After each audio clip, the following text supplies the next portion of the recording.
विधेयक उपरे अनुमति प्रसंग में राष्ट्रपति रेफरेन्स शुणाणी बेले सुप्रीमकोर्ट का उद्वेग संविधान धारा 200 व्याख्या करी चिंता व्यक्त करिसेंती सर्वोच्च न्यायालय। जदि राज्यपाल अनुमति प्रदान नकरी विधेयक उपरे भिटो प्रयोग करिवे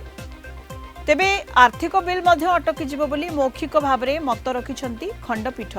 एभली स्थिति समस्या सृष्टिकारी बोली कहिसेंती सर्वोच्च न्यायालय। प्रधान विचारपति B R. Gavai, justice Surya Kant, justice Vikram Nath, justice P S. Narasimha और जस्टिस एस चंदुरकर को गठित खंडपीठ में यह मामलार शुणाणी चली। महाराष्ट्र राज्य पक्षर प्रतिनिधित्व करुवा वरिष्ठ आईनजीवी हरीश साल्वे को संबोधित कर जस्टिस नरसिम्हा कहते केन्द्र दाखल कर जुक्ति अनुଯାयी अनुच्छेद 201 अनुसार बिल को अटकाइबार क्षमता को अनुच्छेद 200 व्यवस्था अनुଯାयी विधेयक को विधानसभा फेराइबार विकल्प साथी ग्रहण कर केंद्र सरकार को अनुଯାयी जदि राज्यपाल कौन विधेयक उपर रोक लगाती यह अकामी हो जाए। अन्य अर्थरे कहबाकू गले बिल उपरे राज्यपाल निजर भिटो प्रयोग करि पारंती।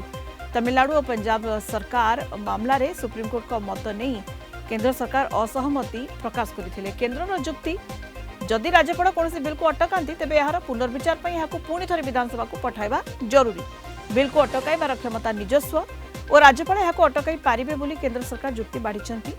जेतेबेले निजे स्वतंत्र भाव में अटकाइबार क्षमता प्रयोग करिथांती यह समस्या सृष्टि करे बोली कहिसेंती जस्टिस नरसिम्हा।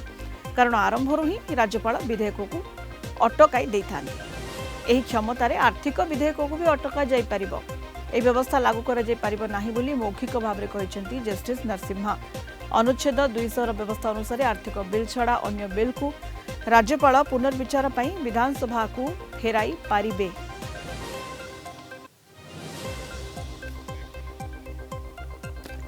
अधिक आलोचना करबा आईनजीवी विभूतिभूषण चौधरी आम सहित सीधासलख जोड़ी होइछन्ती। श्रीयुक्त चौधरी आलोचना को स्वागत करबा को चाहिबी। विधायक उपरे अनुमति प्रसंग में राष्ट्रपति रेफरेन्स शुणाणी बेले सुप्रीमकोर्ट उद्वेग प्रकाश करिछन्ती एवं चिंता व्यक्त करिछन्ती। तेणु कोन कारण यह पछरे रहुछि श्रीयुक्त चौधरी? देखंतु प्रेसिडेंशियल रेफरेंस उपरे माननीय सुप्रीम कोर्ट रे विचार चली जहाँ कि भारतीय संविधान धारा 143 आपण देखिए 2025 मसीहा एप्रिल मासरे तमिलनाडु सरकार वर्सेस राज्यपाल का केस विचार कर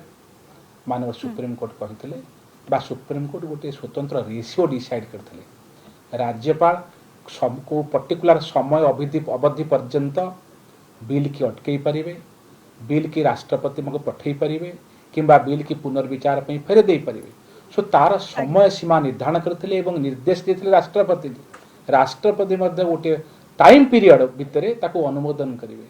सो आर परवर्ती पर्यायर राष्ट्रपति माननीय सुप्रीम कोर्ट को प्रश्न कर राष्ट्रपति को निर्देश दे पारे ना सुप्रीम कोर्ट दे पारिबे ता न्यायगत आईनगत कि नुहे। द्वितीय राज्यपाल क्षमता उपरे अंकुश लगा जाई परिबो कि नाही। तृतीय राज्यपाल को बिल की स्वीकृति देबे कोटा को न देबे कोटा पेंडिंग रखिबे कोटा फेरई देबे तांकर सेटा डिस्क्रिएशन कि नुहे आ उपरे रेफरेंस चली बा विचार प्रेसिडेंशियल रेफरेंस पर विचार चली। आपण मने थिबो जहाँ मानव सुप्रीम कोर्ट कही तमिलनाडु सरकार वर्सेस राज्यपाल उपरे जो आर्टिकल 143 उपरे विचार हेतला तार परवर्ती पर्याय मानव सुप्रीम कोर्ट आर्टिकल 142 को इम्पोज करते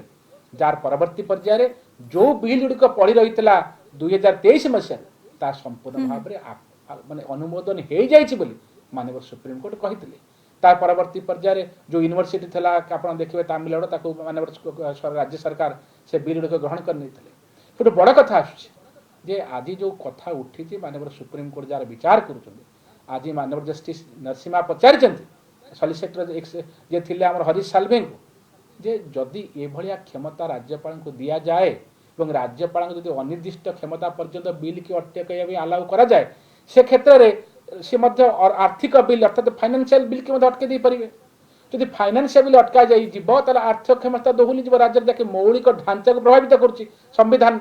सो संविधान जो मौलिक कथा को कुआ जाइछि ताकू कौन सी परिस्थिति रे चेंज करा जाई परिबो नाही। आपण देखिबे आर्टिकल 201 रे कैटेगोरिकली मेंशन करा जाइछि जे केते दिन भितर कोन करा जिवो बिल रिजर्व फॉर कंसीडरेशन यदि कंसीडर करा जाउछि कंसीडरेशन पे अछि ताल ता ऊपर कौन व्यवस्था अछि आपण आर्टिकल 200 देखिबे आर्टिकल 201 कहूची असेंट सेतरे सब क्लॉज 2 कहूची विथहोल्डर असेंट देन आर्टिकल तापर 3 कहूची sub clause 3 reserve the bill for the consideration of president so मु जा कहली आपण को जहा भारतर संविधान जो व्यवस्था करी से व्यवस्था अनुसार आमे समस्त परिचालित होचे सो राज्यपाल मध्य एई सांविधानिक विशेष अंश विशेष राज्यपाल को मध्य माननीय सुप्रीम कोर्ट जते देखिबे इनएक्शन राज्यपाल दी काम सठिक भाव में करू नाहंती से क्षेत्र में माननीय सुप्रीम कोर्ट मध्य ये पर्टिकुलर इश्यू पर निर्देश दे पारिबे सो यही कथा ऊपर जो आज चली डिबेट बा जो डिस्कशन चली हियरिंग चली माननीय सुप्रीम कोर्ट रे मोर पर्सनल व्यू ये यथार्थ माननीय सुप्रीम कोर्ट जो निर्देश देइचंती ताहा संविधान को आउरी शक्तिशाली करिवो सांविधानिक विधि व्यवस्था को आउरी सिस्टमेटिक करिवो जा फल रे जो आपण आ गोटे कथा मते माननीय सुप्रीम कोर्ट कहिचंती जे राज्यपाल लोकଙ୍କ द्वारा निर्वाचित नुहंती आज्ञा से परोक्ष निर्वाचित तो प्रत्यक्ष निर्वाचित होचंदी राज्य सरकार माने तो जो सांविधानिक विधि व्यवस्था अछि केंद्र सरकार कोंतु राज्य सरकार कोंतु those are elected by the people they are more power therefore राज्यपाल को पाखु जो बिल पठा जाउची तार समय सीमा निर्धारण करिसेंती माननीय सुप्रीम कोर्ट अदरवाइज सेटा को से फेरे देबे विधानसभा को पुनश्च बा राज्यपाल राज्य सरकार पाखु जे सेकंड टाइम रिकमेंडेशन है कि जीव राज्यपाल जे binding to follow within the time frame निहाती भाव में जमी आप श्रीयुक्त चौधरी कहले ये राज्यपाल क्षमता को नहीं प्रश्न आम कहीपर सुप्रीम कोर्ट कर सर्वोच्च न्यायालय जदि फेराई दे कौन विधेयक को तेबे पुनर्बार जदि यह जाऊँ पाखक से आपको आम कहीपर जे से बाध्य या ग्रहण करने को श्रीयुक्त चौधरी निश्चित भाव में किंतु तमिलनाडु क्षेत्र में कौन है तमिलनाडु क्षेत्र से पुनश्च मध्य रेकमेंड कर पठे अटकई देते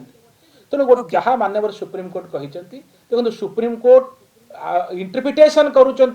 आर्टिकल 200 को इंटरप्रिटेशन करा आर्टिकल वर्तमान प्रेजेंटली 143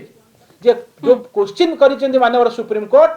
प्रेसिडेंशियल रेफरेंस रे तार को व्यवस्थागत त्रुटि अच्छी कि नहीं अर्थात मु गोटे कथा कहबी जो समय निर्धारण जदि अनिर्दिष्ट काल पे समय दे दिया जीव राज्यपाल को से क्षेत्र में राज्य रे सांविधानिक विधि व्यवस्था भुसुड़ी पड़ो जदि आर्थिक जा कहले पर्टिकुलरली जदि आर्थिक बिल बा फाइनेंशियल बिल को अटकई दिया जीव से क्षेत्र में राज्य रे आर्थिक दुरावस्था देखा जीव सो से कथा तो ग्रहण करा जाय नहीं सो गोटे पर्टिकुलर टाइम दिया जे फाइनेंस बिल को से असेंट देबे सो नेचुरली गोटे कथा आसुची जो माननीय सुप्रीम कोर्ट तमिलनाडु सरकार वर्सेस गवर्नर केस विचार कर जो रेशियो डिसाइड कर से रेशियो को मानिया को समस्त गवर्नर बाध्य ओके बहुत बहुत धन्यवाद आपको श्रीयुक्त चौधरी आम सहित आलोचना कर आईनजीवी विभूति भूषण चौधरी आम सहित सीधासलख जोड़ी होते प्रसंग में विस्तृत भाव आलोचना करुले।